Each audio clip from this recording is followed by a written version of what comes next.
Hello everyone and welcome back. If this is your first time, I hope you'll stay. Espero que te quedes. So today I'm going to be looking at 10 ways that we can sound more Spanish, more authentically Spanish, like the people from Spain. And by Spanish, I don't mean Spanish-speaking people in general. I mean the Spanish spoken in Spain, in Europe. Okay? Vamos a hablar hoy con acento español.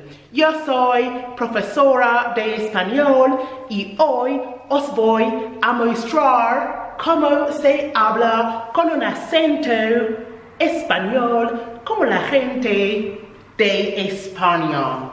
¿Estáis preparados? Vale, os voy a mostrar. Okay, we can literally talk like that with our English accents and we'll still be understood. Whereas if a Spanish person did that in English, it would hinder comprehension quite a lot. But even so, we have to make the effort to speak, to imitate native Spanish speakers. We imitate, and that's how we get it. Okay, so I'm going to go through 10 different ways that we can achieve that.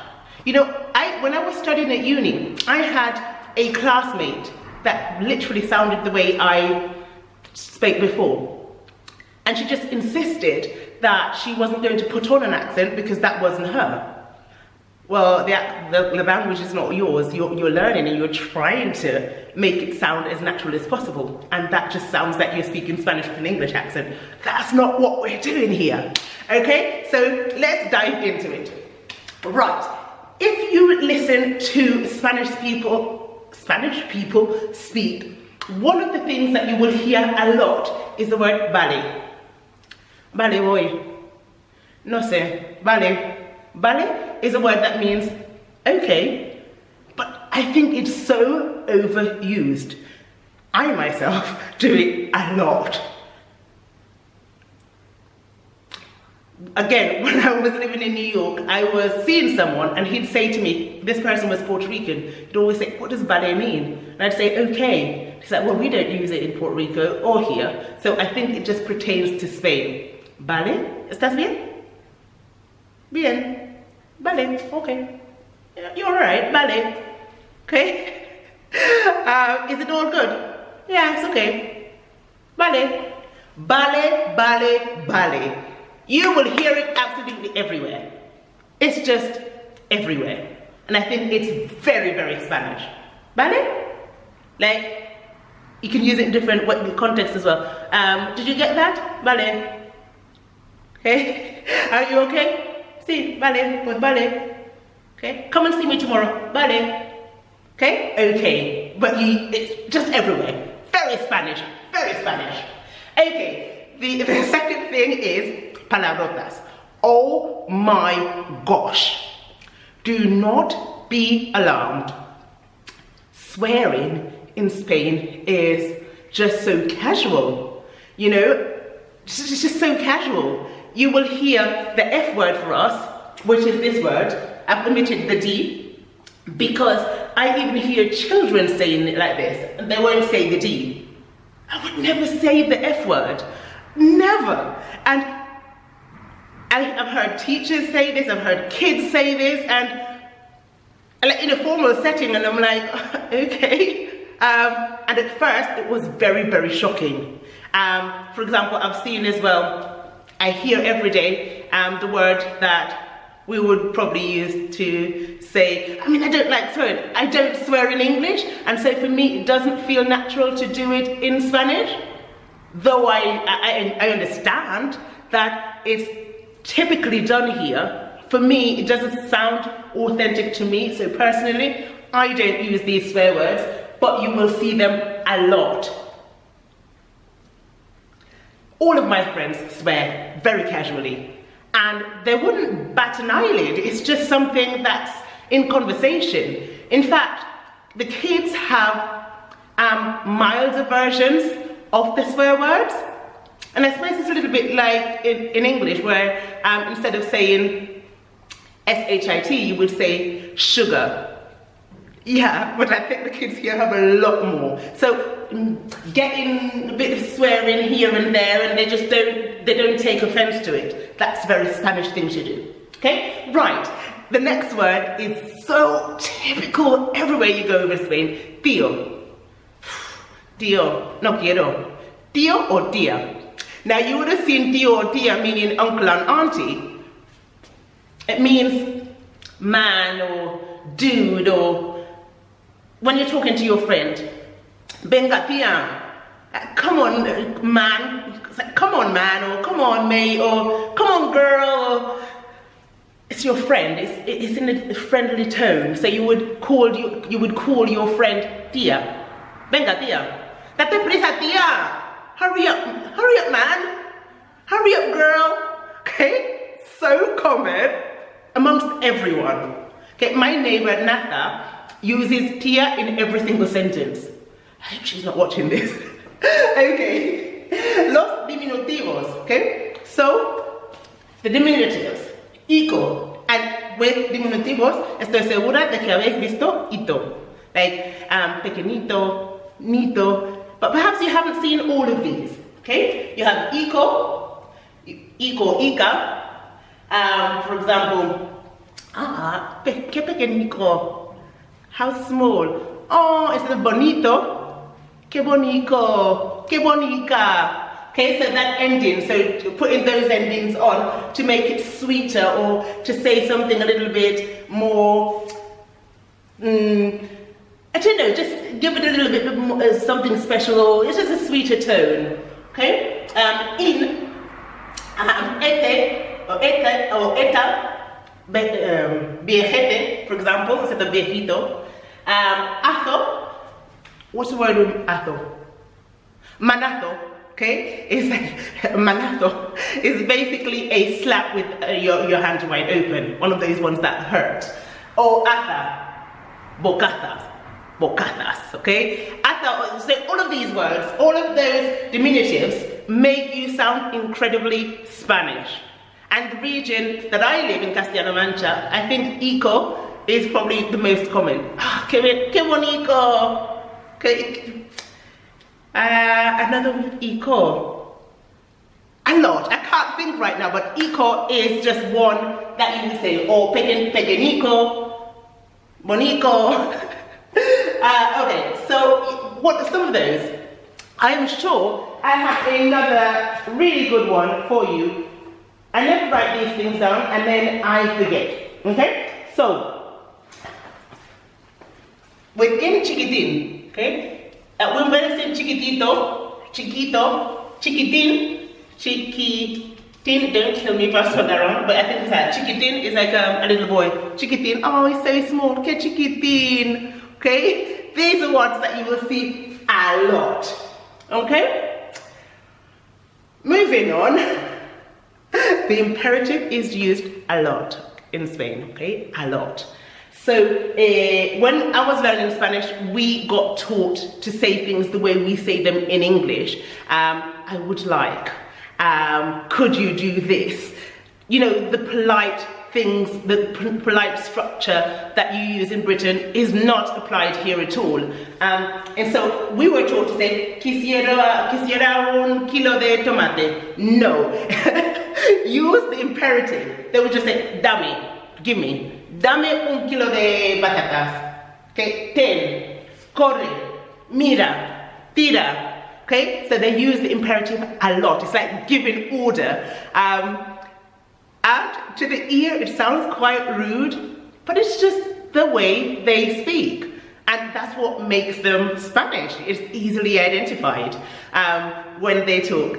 And so, yeah, that's one thing I think you should bear in mind. They use the imperative a lot more than we do, okay?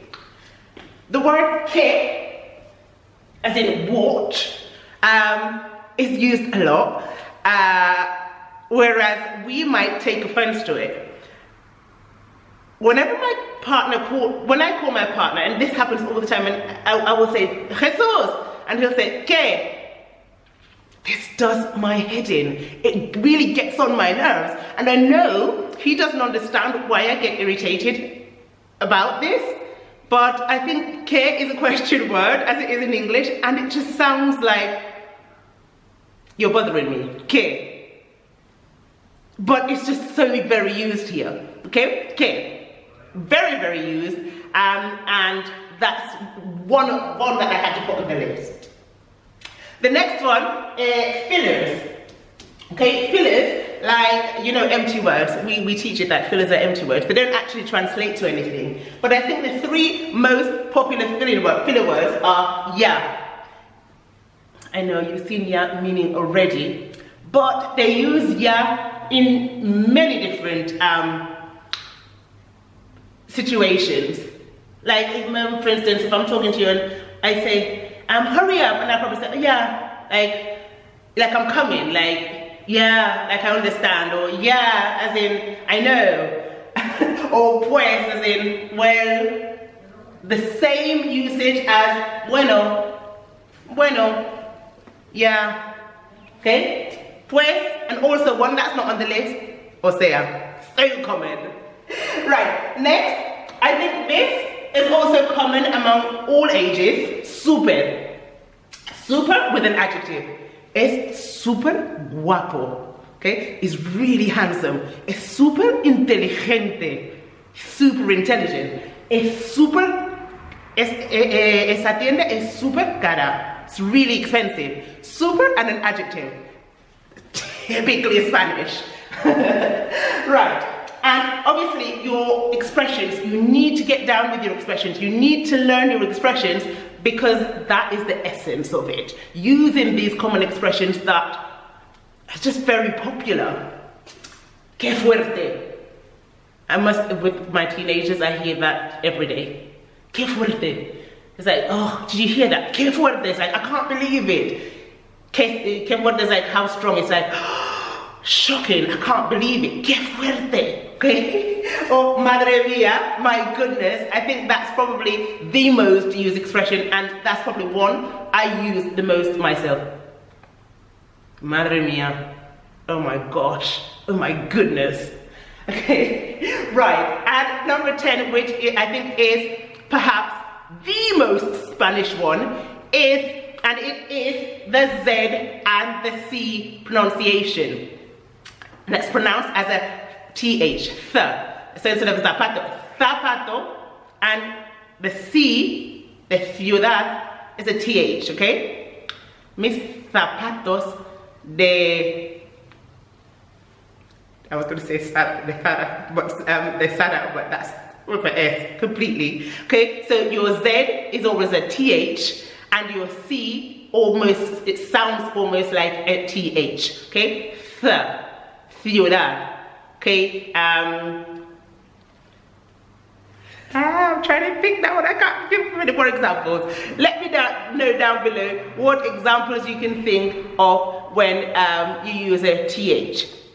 After a vowel, after I. Let me know. Check down below. Okay? And things that we need to practice because we find particularly difficult are our R's. Our R's, interlinking there, okay? Our R's in Spanish, we struggle with R's, okay? Like, okay, listen. Jose is going to test me to see how well I do on my R's, okay? And let me know how I did. I think my R's are quite good. La primera palabra? Carro. Carro. Yeah, caro. As in expensive? Yeah. I struggle with the single R. Caro. Caro. The second one is better, yeah.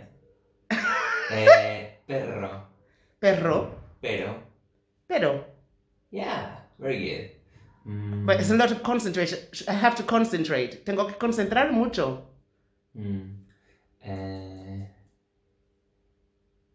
Ferrocarril.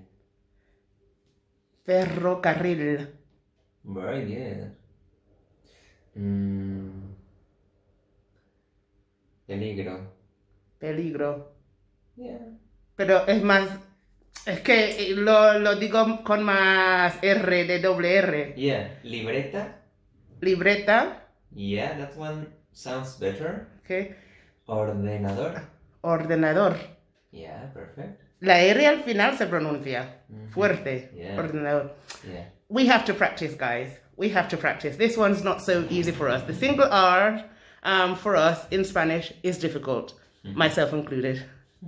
Okay, so we absolutely need to practice our R's because that's how they know that we're English speakers or we're foreign. Doesn't matter how good we are at imitating the Spanish language or sounding Spanish, there are always those little things that will trip us up. For me, it's the single R. The double R, I have no problem with that, none. But again, let me know what your problem area is when it comes to pronunciation and sounding Spanish. And with that, I'm going to leave you. I hope you've got something useful out of this video. And until next time, adios. See, I'm extra happy today. It's my birthday soon. I'm going to be 20. Bye. Don't forget to subscribe, people. Don't forget.